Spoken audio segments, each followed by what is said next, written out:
So there's a lot of talk going around right now in the VGC community, in the competitive Pokemon community about the move Fissure. So, what went down? Why is there talk? Why is there controversy? Why is there discussion going on about this move? Well, to start things off, what is Fissure? If you don't know, Fissure is a 30% accurate move in Pokemon that if it hits the Pokemon, it dies no matter what. Does not matter what your defense is, what your special defense is, doesn't matter how many plus stats you have, or any boosts, or any stat gains you have, you're just gone. The only way to work around Fissure is to either A, get that 60% roll and dodge it, or B, be flying and levitating so you're not on the ground and Fissure can't hit you.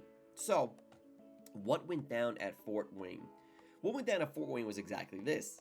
The Ruination Pokemon are now allowed to be used, which includes the Pokemon Ting-Lu. Now, Ting-Lu is a Honka Chunka that can stay on the battlefield for quite some time, take some hits, and fire off Fissure. Now, as we all said, Fissure is a 30% accurate move, but this happens. Still does a nice chunk of damage as well. Kingambit does take this mandatory turn to sleep. This is the Fissure turn, Joe. This is the Fissure turn, and it connects! Gets the connect on the Fissure with the +3. Kingambit gets that one-hit KO, and that is the play Fiona needed to make to stay in this. And this happens. Falling for that bait.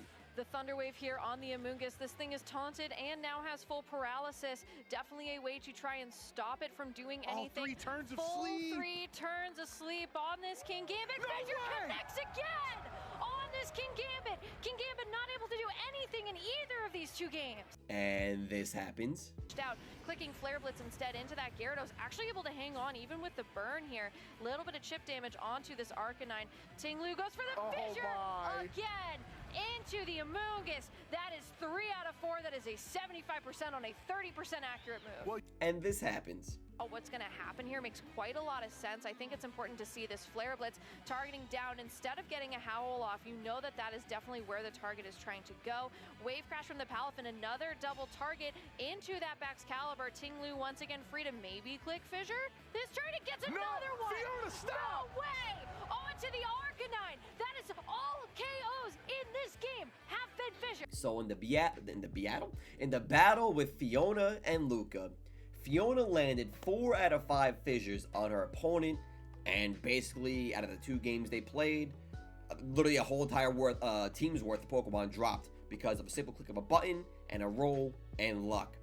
And obviously the chat's popping off, everybody's giving their own 2 cents like I am right now. Everybody's talking, discussing, conversating about, is Fissure, Fissure should be banned?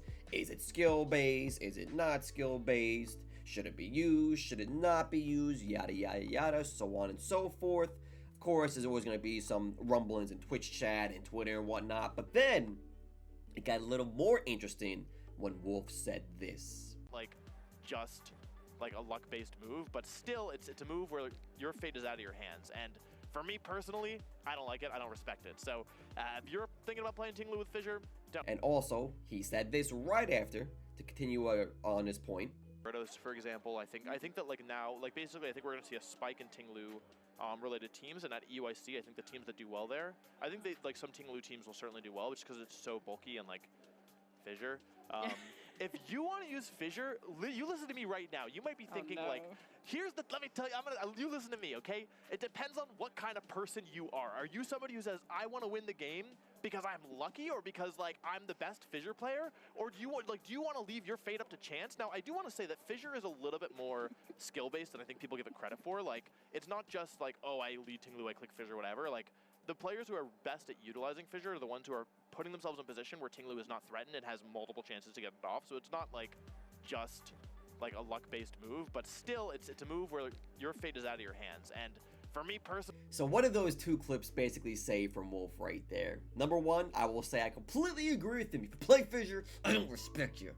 No, but in all honesty, what Wolf is saying is this. Listen, would you rather be the player that is lucky, relies on luck, and gets that 30% chance when you need it most? Or would you rather be the player that has a team that is well built, a moveset that is consistent, that gives you the best overall outcome in all situations, as opposed to clicking a button at an opportune time that is a win button that may or may not work 30% of the time, and also will not work 70% of the time Kind of worded that a little weird, but you get my point there. What would you rather be? The player of luck or the player that determines their own fate kind of thing? That is what Wolf is saying, and they said it in a really funny way. I freaking love it, because he went on to say that if he's the one playing Fissure, oh, it's awesome, it's great. But if he's the one against the Fissure and you get hit by the Fissure, it feels really bad. It really does. There's no black or white. I mean, there's no gray area about it. It is black and white. You get hit by it. It feels bad. You land it. It feels phenomenal. That's it. That is the simple argument's sake right there. But the next point is, should moves like Fissure or Oko moves be banned in VGC? And at the end of the day, I'm personally going to say, no, they should not be banned. I don't think there's ever been a meta, or there's ever been any time in VGC. Now, listen, I've only been playing since X and Y, maybe 2014-ish, all right? I don't think there's been a time where Fissure has been as quote-unquote viable as it is now. Ting-Lu is basically a hunka chunka that comes in and can click Fissure at opportune times. You're not going to bring in Ting-Lu against like Palafin, Qianpao, where Wave Crash and Icicle Crash or Ice Spinner. Basically, you're going to bring in Ting-Lu when you can fire off 3, 4, maybe 5 fissures and hopefully land one of those. Because odds are, basically, if you use 5 fissures, you should pretty much hit one of those if the average of the law of averages applies. Sometimes it will, sometimes it won't. Sometimes you're like Fiona, you hit 4 out of 5. Sometimes you're like me, you hit 0 out of 26. It is what it is, my friends. So at the end of the day, should Fissure be banned? I'm going to say no. Simply because it is 30% chance, and yes, it sucks when you get hit by it, but it's not like, it's not going to be constantly, like, it's not going to be like no guard Fissure. Basically what no guard does is that it makes any move 100% accurate. So obviously with that, it would just kill everything in one shot. There is no exploitive play going on right now to make Fissure insanely broken. It is strictly luck. And also, now, that was the first tournament of Regulation C. People knew about Fissure, but I don't think as many people thought there would be as many fissures on Ting-Lu's as there were. Now, it wasn't just Fiona getting these fissures. All through the tournament, you know, little Johnny, little Stevie got slammed and rocked by freaking Fissure, and it felt really bad. It just wasn't on stream. These examples have to be on stream, and this was also the first tournament of Regulation C. These Pokemon were not legal up until literally the day before this tournament. So, in the back of everybody's head now, there's gonna be like, hey, Ting-Lu is pretty solid, and it also has Fissure. I'm gonna bring Pokemon that are flying. Flying type Pokemon cannot be hit by Fissure. Pokemon that levitate cannot be hit by Fissure, such as Bronzong, such as Corviknight, such as Talonflame, such as what's another bird that I freaking like playing?